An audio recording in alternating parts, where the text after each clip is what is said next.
جنبش اشغال وال استریت به صورت جنبشی اعتراضی در اروپا و آسیا گسترش پیدا کرده و هیچ نشونه‌ای از توقف اون دیده نمیشه. این جنبش چگونه آغاز شد و اونها از چه ابزاری برای ادامه اون استفاده کردن؟ آرش عزیززاده گزارش میده. روز خشم در آمریکا یک گروه اعتراضی صلح‌آمیز است که توسط الکسا اوبراین متشکل شد. این گروه یکی از سازمان دهندگان اشغال وال استریت است.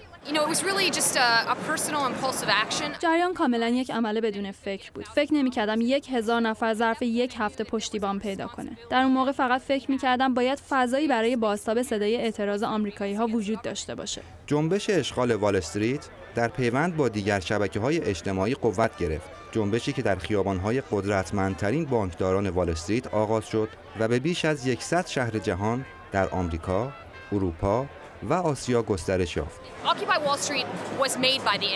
اشغال وال استریت با اینترنت شکل گرفت. این جنبش یک گروه از فعالان بود که اساساً رشد و گسترش یافت.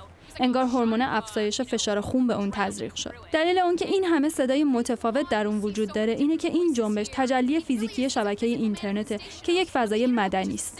در حالی که اینترنت به گسترش نگرانی‌های جنبش وال استریت کمک کرد، شبکه‌های رسانه‌های اجتماعی نیز برای افشای سوء رفتارهای پلیس مورد استفاده قرار گرفتند. در عصر رسانه‌های اجتماعی نمیشه با مردم بدرفتاری کرد. نمیتونید مردم رو آزار و اذیت کنید زیرا چهره شما در توییتر و سراسر شبکه‌های اجتماعی دیده خواهد شد. جسی لاگرکا گواهی بر قدرت رسانه‌های اجتماعی است. او در یک مصاحبه ویدیویی دیده شد که در آن شبکه خبری فاکس را مورد انتقاد قرار داد. این مصاحبه در شبکه آنلاین به سرعت تکثیر شد، به صورتی که بیش از 100,000 بیننده در یوتیوب داشت. این دقیقاً اون چیزی است که رسانه‌های اصلی هنوز متوجه اون نشدند. او میگوید رسانه اجتماعی اجازه می‌دهد که جنبش از محدوده رسانه‌های سنتی خارج شود.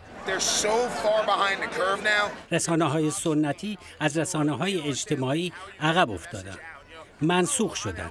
همه یوتیوب نگاه میکنن، همه توییتر استفاده میکنن، همه فیسبوک دارن. جنبش وال استریت از طغیان‌های اجتماعی اخیر در جهان عرب الهام گرفت، اما در مقایسه با بهار عرب تفاوت‌هایی دارد. اونا برای خواستای بزرگتر از خواستای ما می‌جنگن. اما این به اون معنی نیستش که اون چه ما براش می‌جنگیم اهمیت نداره. به نظر من شرکت در اعتراضات در اینجا با شرکت در بسیاری از اعتراضات در کشورهای دیگه متفاوته. درسته که در اینجا ممکنه بازداشت بشید، اما نگران نیستین که پلیس با باتون بر سر شما بکوبه و یا با گلوله‌های واقعی به شما تیراندازی کنه. این در کشورهای دیگه به خصوص خاورمیانه اتفاق میفته. گرچه شباهت‌های محدودی بین این جنبش‌ها وجود دارد، اما نقاط مشترکی نیز وجود دارد.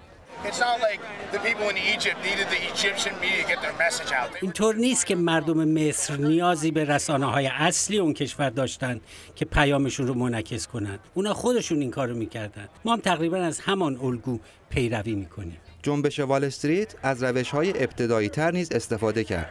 میکروفون انسانی.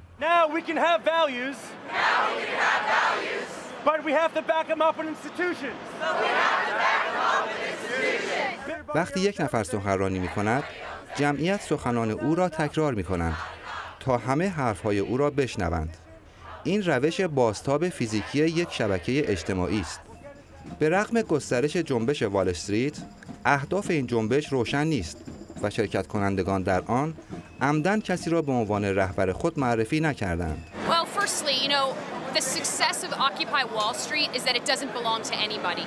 اولا موفقیت اشغال وال استریت در اینه که این جنبش به هیچ کس تعلق نداره.